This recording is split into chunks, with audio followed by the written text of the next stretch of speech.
All right, welcome back to the Whizzbang podcast, the number one most requested and listened to podcast in the entire world. And we are here with the incredible Abby Hamilton. Abby, how we doing? I'm good. I'm very pumped to be here. I've had an adult day of just nonstop tasks. Yeah, we call those running errands. Yeah, I'm hoping that this is not that. I'm excited to talk to you. Absolutely. Excited to be here. Excited to talk to you about your amazing new record, the number one Zookeeper of the San Diego Zoo. I listened to it last week. Chef's kiss. It's incredible. Oh, thanks. So tell me more about it. Like, where'd you do it? How was the day? How was the vibe? You know, get into it. Yeah. So fall of 2020, Dwayne Lundy from Lexington, Kentucky, kind of just hit me up and was like, I think you have an album if you want to make one. And I was like, that's crazy. Why would I do that? And he just so beautifully made me feel like an artist. And I was like, okay, let's try it on for size, at least start demoing. Yeah. And so we did that and met Justin Craig, who co-produced this record. Him and Dwayne had worked a bunch together, but we only met through this, like just Zoom basically the whole time. So I holed up at Dwayne's studio, Lexington Recording Company, in the midst of all the COVID stuff. So we were pretty much locked in there over the span of like 3 months, give or take. That sounds incredible. It was awesome. Yeah. I feel like it's kind of the way they used to make records. Yeah. Like, where you really will. I mean, people still make records like that now, but you hear about the other way where it's 1 week in, and I'm so glad that was my first time in a studio making a full-length record in that way, because it's definitely set the precedent for how I want to. I mean, take a little bit more money, I guess, but yeah, that's okay. Cool. It grows on trees sometimes. Yeah, it was funny because I didn't even meet Justin in real life till like 4 months after it was mastered. So it was just the weirdest way to make a record, but an effective way, I think. I was gonna say it turned out really well for y'all never meeting each other until after it was done, and you know, all the songs are really poignant and amazing. And if you care to delve into maybe how you got into writing some of those songs that wound up on the record, were they old ones? Did you write them for the record? Or I know you said Dwayne was like, hey, I think you have a record. So were you just sitting on a few of those for a while? And yeah. It was pretty 50-50. Like, we had been playing a handful of songs on the album for a while. Good Thing and Satisfied, Whatever Helps You Sleep at Night, and Baby Let's Ride. Those were some that I've had for almost 4 years, 5 years. Brought in a bunch of other songs for that album, but couldn't really find the package, like couldn't figure out what made sense together. So my family has a farm in Prestonsburg that was my great grandparents, that's been passed down, split between all the families. And anytime I want to write, I just go up there for a little while. So I went up there for a week and wrote pretty much the other 60% of the record. Oh, wow. All kind of together. And a lot of them were weird, like choruses I had or a verse, but just had never been finished. And then I guess to do it in crunch time just forced the you know, cleaning out the old voice memos, right? Yeah, honestly, I was going like so far back, like just give me one, just something. But yeah, it was kind of a joint effort on that front. Yeah, that's killer. I too have a chock full of voice memos of Haffers and different one-liners that I always thought it would be cool to take a lot of those and just like shove them together with like different things and see what maybe it would sound like. Do you do anything like that ever when you're writing, or does it all kind of flow out pretty neatly? It's not neat at all. Yeah. I have ADHD, so it's just like I finish one part of a song and I'm like, perfect, it's done, and then walk away from it for 4 months. I mean, there's definitely been, I'm a voice memo writer, so I'm constantly jotting it down. Yeah. And then I forget about it. But it's hard for me to sit down in one setting and finish it unless I feel like the flow is there, you know? Yeah. And that's happened a few times, but it takes a lot of practice to quiet my mind and to really be centered about it. Yeah, I hear that. Yeah, it gets noisy in there sometimes. Oh yeah. Yeah, for sure. So talk to me about that amazing video that came out with this amazing record. The Zookeeper video? Yeah. Yeah. Dude,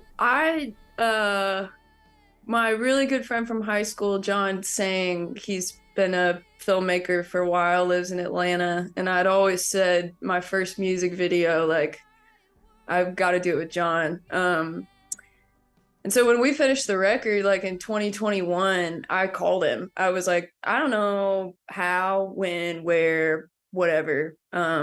But would you just like start dreaming with me about what this could look like? So I have these giant post-it notes in my office room of like each song we just tore apart and just said, here are themes here. This could be a really cool idea. Wow. And landed on Zookeeper and just wanting to do this kind of natural born killers, like mixed media meets like classic. We kind of put that in the framework of like, if we had $200, how would we make this video? If we had $1,000, how would we make this video? And I just can't believe it came together in the way that it did. So the idea was just all the fake worlds we create for ourselves to like cope with real life. And what better way to do that than the movies? So we just threw me through all these dream sequences that like the car scene's supposed to be like Ozarks, like Netflix, and then there's a spaghetti western thing that's supposed to be like a Wes Anderson, and then interrogation scene, and it was so fun. I got to like bring my whole band and crew down to Atlanta to do it, and shot it all in like 2 days, and it looks phenomenal. That seemed effortless. Yeah, that's crazy. Yeah, so you did it down in Atlanta? Yeah, he found this like, so they have this new technology. I'm just learning about this, where it's like kind of how they shot The Mandalorian, where like the camera will follow the sensor and the LED wall, and the backdrop will move with it. Oh, wow. But what's funny is the backdrops that were used at this studio space are all from video games. Yeah. It's like Fallout. Yeah. So like, I mean, it was cool. It was really cool, but it's really weird I'm not an actress, so performing in front of a screen that's not like a real thing was a difficult journey for me, but it was cool. I'm not a podcast host, so this is, you know, look at us. Can you believe it? Look at us. But yeah, you guys have been touring your butts off, and it really shows, especially seeing y'all play over the last couple months was really incredible to watch. And we appreciate you guys for coming out with us and you know, sharing in the good times. Thanks. So you still on the road? You got a little break? You got something coming up? This is why I'm scrambling today, is because we leave for like 4.5 weeks with Deer Tick starting on Thursday. I am so, but also it's the longest run we've ever done consecutively. So just, you know, getting my bearings about myself and like trying to not induce homesickness when I know as soon as I'm in the van, I'm gonna be fine. Yeah, absolutely. Now, leaving's the hardest part. Yeah. Yeah, but I'm so excited about that run. And I just have to say to y'all, like, we had the best time running around with y'all. It was like, we couldn't have been treated better. And then also like to watch the level of excellence. Oh, stop it. Keep going. Every single time, dude.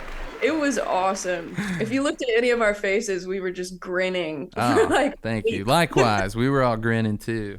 Anytime y'all played, and it was amazing. I'm so glad y'all had a good time too, because Yeah. nobody should have a bad time out there playing No, music. It's not. no. I hate when things are stuffy and bad and everyone's yelling, but there's no need for that. There's just no need for that. You're So right. Deer You're right. Tick's coming up. You guys going like across the country and back, or are you staying kind of in an area, or doing the No. whole Yeah. shebang, huh? Yeah, with this tour with them starts in Seattle. Yeah. Might as well just Right. go all the way to the end. I literally, that's so funny. We were just in Denver Yeah. 2 weeks ago. Should have just stayed. I know. Should have just vacationed. But yeah, I need to start a GoFundMe for that, I think. Yeah. But yeah, it's my first time in Canada this Cool. this round. It'll be really cool. And then we just kind of come back down all New England, which I'm really excited about because I haven't been really a lot of places in New England in general. It's So beautiful up be- there. yeah. Yeah, it's especially this time of year. You're leaving soon, so you'll see some fall stuff up there. Yeah. I know I'm trying to just see the spookiness of Yeah. Massachusetts. Yeah, it's real, and I highly recommend it. It's really good. It's really good. So the record came out on Blue Gown Records, right? Yeah. And can you tell me more about Blue Gown Records? Oh my gosh, I just have never met a better person in my corner than Ian Mm-hmm. ever. And He's a Papa Bear. yeah, I just feel so much protection and just support from him and the team they've, put around me. And that was such like a icing on the cake was that it remains mine and in the house, Mm-hmm.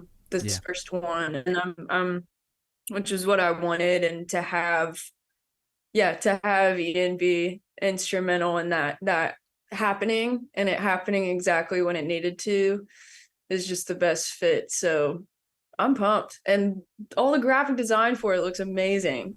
Yeah, yeah, it really does, and it's nice to feel comfortable when you release like your art and stuff, and that's very Yeah. important. I think that gets um, looked over these days sometimes, like because you just want the support and everything, and you end up going wrong direction sometimes, and it's not as supported as it should be. And it's like Yep. I think we're all very lucky in that regard. Yeah. So outside of killing Red Rocks a few weeks ago, what's been a highlight for you this year among all the highlights? Can you pick one? I mean, this is like the longest list of highlights for the year. It's crazy. Man, I don't know. Red Rocks was a huge one. I've never felt that kind of like I feel like we leveled up and rose to the occasion. I'm so proud of my Absolutely. band. Absolutely. You got a great band behind you. They're amazing, and through all the nerves and it's the moment you have to go through that just go, there was pressure inside of me to be like, hey, like we know we're not supposed to be here. Like it's just that kind of Not imposter at all. syndrome that Yeah. I mean, yeah.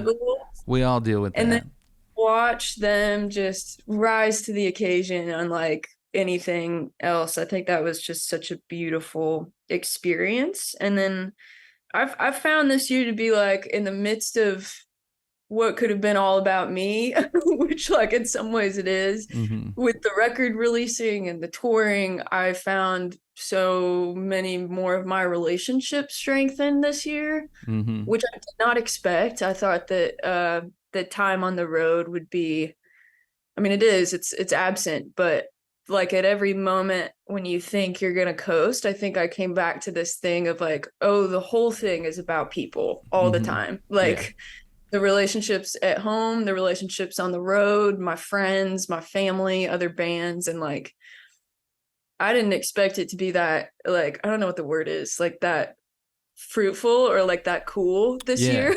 Yeah.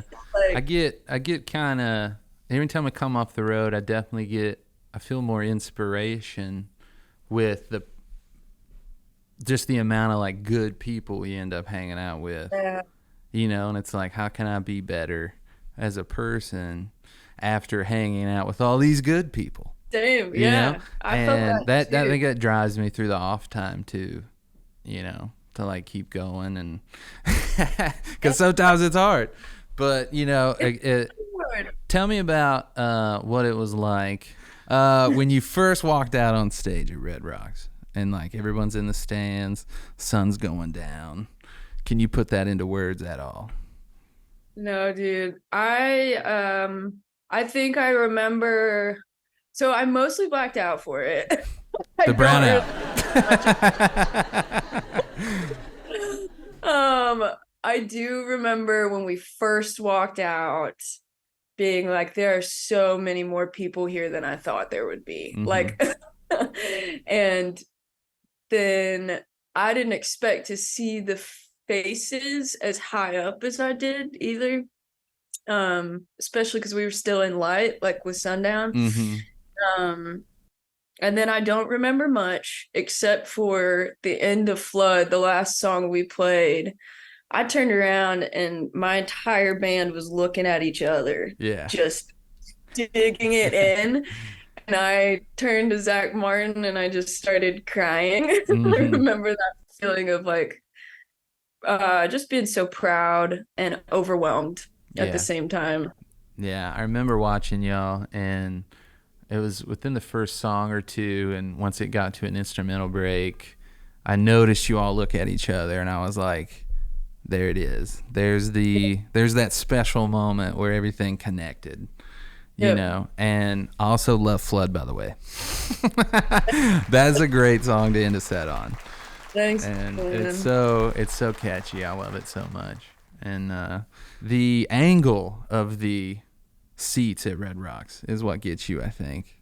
You know, I know Zach Martin's Abby's incredible drummer, and I was talking to him about it, and I was like, you know, we have the best seat in the house, right? Because we can see, we're the furthest back, we can see everybody, like band included, and it's like the angle, setting where you're setting and seeing how straight up it goes is And unreal. it's not even like, it's like where theater seating you would see tops of heads. Mm-hmm. At Red Rocks you see like from the knees up of Yeah. everyone, which is so, I've never had a visual like that in my life.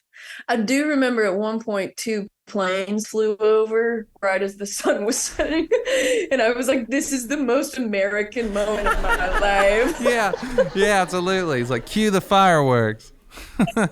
Like, where? What is going on?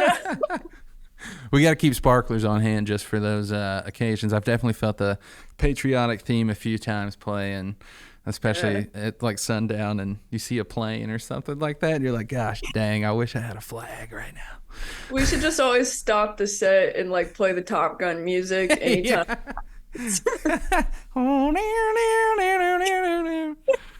Absolutely. So you're going out with Deer Tick soon, and that's pretty much the rest of the year for you? Yeah, I kind of just was like, we need to be home for the Absolutely. holidays. So we're hunkering down. Yeah, you should. Holiday time's a good time to stay home, you know. Yeah. So, but we're gonna wrap it up here. It was so nice to talk to you. Is there social handles you would like to put out there so people can keep track? Yeah. Instagram is Abby E. Hamilton. You can keep up with tour and all that stuff there, and order. We've got pre-sale for the vinyls and CDs for the record, which is on my website. I think it's abbyhamiltonmusic.com. But if I was wrong, that'll be in my bio on Instagram. And then all the tour on TikTok and YouTube. We're gonna be doing tour vlogs, old school. So I think that's Abby Hamilton as well on TikTok. Beautiful. I can't wait to watch that. No one's done that in a while. Through my YouTube like history of subscribing, because I've had my account since 2007. Oh, likewise. And I found all these old Reliant K tour vlogs. You should do them just like that. Well, I think I'm going to. On your flip camera? Literally, this Tyler Cooper endorsed flip camera is what I am going to be using. Your vintage in the now. Yes. Well, Abby, it was great talking to you. I implore everyone to buy #1 Zookeeper of the San Diego Zoo and all forms of media. Spend all your money at Abby Hamilton. Thank you so much. Thanks, Rod.